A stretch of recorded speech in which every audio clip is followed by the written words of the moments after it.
जाटव महासभा समिति ने खुदनपुर स्थित देवातवाल परिसर में बैठक आयोजित की। इस दौरान हाल ही आयोजित प्रतिभा सम्मान समारोह और गोद भराई कार्यक्रम की समीक्षा की गई। इसके अलावा आय व्यय का विवरण प्रस्तुत किया गया। साथ ही 9 नवंबर को रजिस्टर्ड 13 जोड़ों का सामूहिक विवाह किया जाएगा। इसके अलावा सामाजिक कुरीतियों की रोकथाम, बालिका शिक्षा को बढ़ाने, युवा पीढ़ी में संस्कार सहित नशा मुक्ति अभियान आदि पर बल दिया गया। इसके अलावा राज्य सरकार की जन कल्याणकारी योजनाओं से लाभ लेने पर भी चर्चा की गई।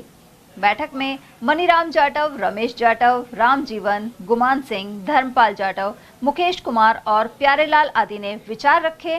साथ ही जिला अध्यक्ष कुंदन लाल जाटव ने सभी का आभार व्यक्त किया। अखिल राजस्थान जाटव महासभा समिति की जिला स्तरीय बैठक हुई। आपके पदाधिकारी बैठक में शामिल हुए। किन मुद्दों पर चर्चा हुई, क्या जानकारी? अखिल राजस्थान जाटव महासभा समिति जिला अलवर की कार्यकारिणी की मीटिंग बुलाई गई थी। समिति के कार्यालय 200 फुट रोड के पास देवतवाल परिसर में। इस मीटिंग का जो मुख्य उद्देश्य था कि 22 सितंबर 2025 को प्रतिभा सम्मान समारोह तथा 9 नवंबर को होने वाली शादी के जो बनाए गए जोड़े थे उनकी गोद भराई की रस्म पूरी की गई थी।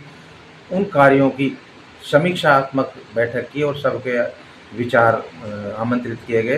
सब ने अपनी अपनी राय दी और जो छोटी मोटी बातें निकल गई समीक्षात्मक बैठक में उन पर सुधार करने की आवश्यकता थी। जो कमेटियों को जिम्मेदारियां भी आज से ही हमने सौंप दी गई हैं और वो अब की बार जो प्रोग्राम होगा वो बहुत ही बेहतरीन और राजस्थानी स्तर का प्रोग्राम आयोजित करने की समिति की मानसिकता है, जिसमें 13 जोड़े रजिस्टर्ड हैं, उनकी शादी किया जाना प्रस्तावित है। जो सामूहिक विवाह 9 नवंबर को होना है, उसकी तैयारियों को लेकर क्या चर्चा की गई? उनकी तैयारियों के बाबत में समाज के जो हमाशा ऐसे हैं जो इन बेटियों के कन्यादान स्वरूप और कार्यक्रमों को सफल बनाने की मानसिकता रखते हैं, उन सबको हमने जोड़ने के प्रयास किए गए हैं। सामाजिक एकता बनाने के प्रयास किए गए हैं। समाज में फैली हुई कुरीतियाँ हैं, जैसे भात पेज में लत्ते कपड़े हैं जो उनको ज़्यादा देते हैं, बल्कि भोज में पैसा ज़्यादा खर्चा करते हैं। इन सब बातों को रोकने के उद्देश्य से ये एक सामाजिक वो एजेंडा प्रस्तुत किया जाएगा, उसमें विचार आमंत्रित किए जाएंगे। अब जो शादी समारोह होगा वो दहेज लेना और देना दोनों पक्षों को इस तरह से समझाया गया है।